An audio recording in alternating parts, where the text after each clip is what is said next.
Good afternoon everyone. Ito na po ang ating asin. Meron din po akong iodized salt. Ito na po ang aking mga benta. Nakatabi na po yan ha.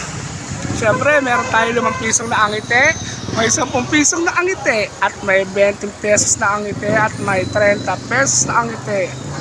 Siyempre si 50 pesos di rin magpapatalo sa ngitian niya. Lalong 70. Okay.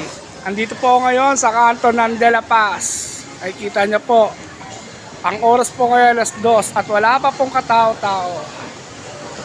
Okay, ito yung mga tropa ko. Hey, what's up? Kaway naman dyan. O, pinapaalala ko lang.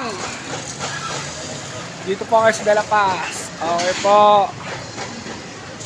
Ayan po ang aking asin. Salamat po.